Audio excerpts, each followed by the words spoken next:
Čaute lidi, vítejte u dalšího videa. Tentokrát je to další video a teď to bude tutoriál, jak udělat banner na svůj kanál, což je takový ten širokouhlý obrázek na YouTube.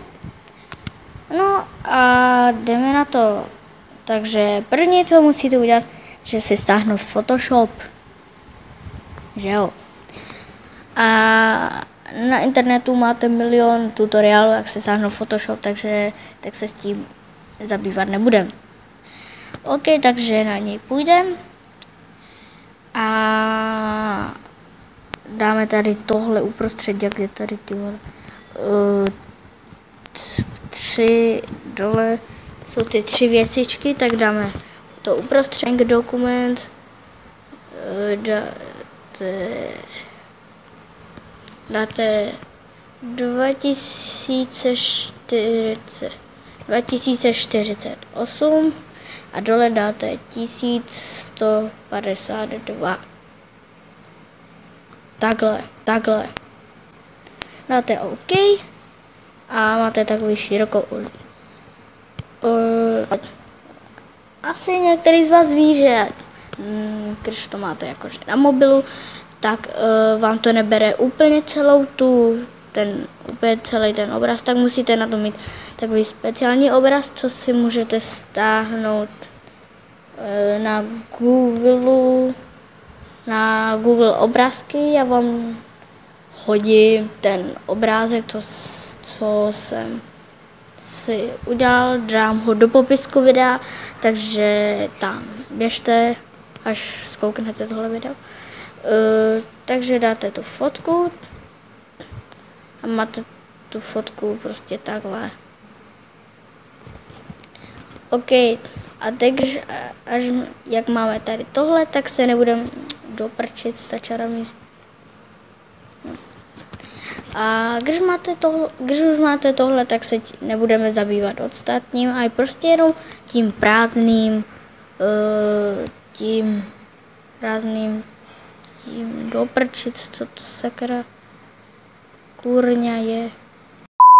OK, takže se nebudeme zabývat tím černým, ale budeme se zabývat tím, co máme tady uprostřed. OK, takže si tam můžeme dávat cokoliv.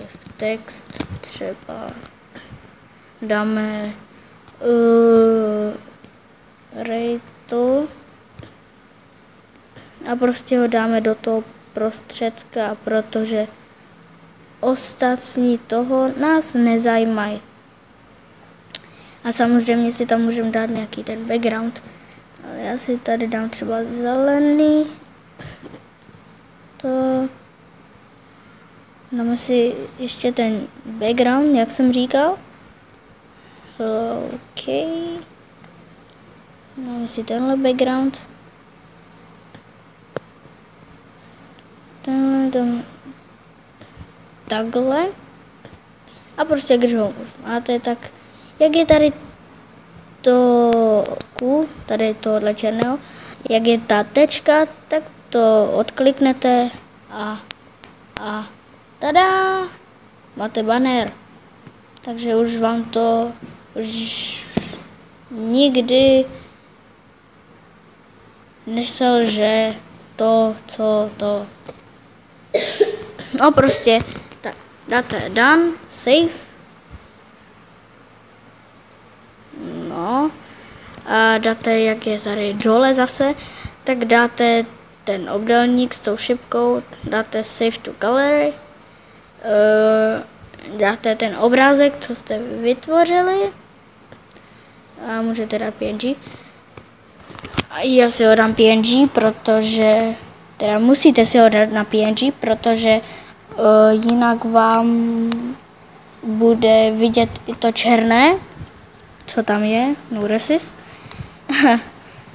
Ale doufám, že to natačí. OK.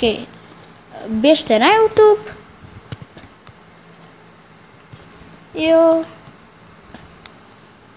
Tady máte svůj kanál, dáte options, nebo takové to kolečko.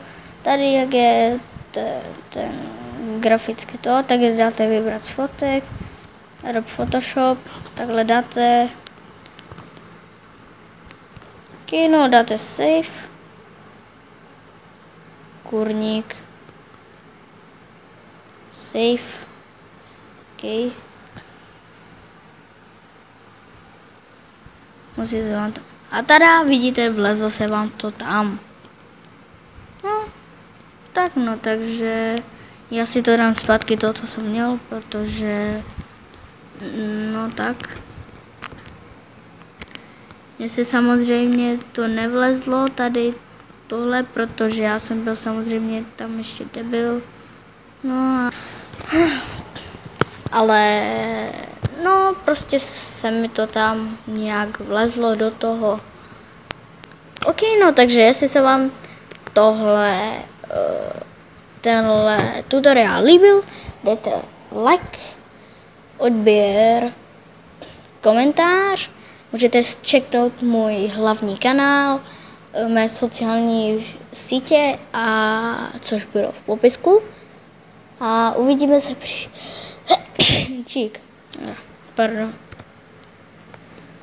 A uvidíme se příště na tomto kanále, takže čau.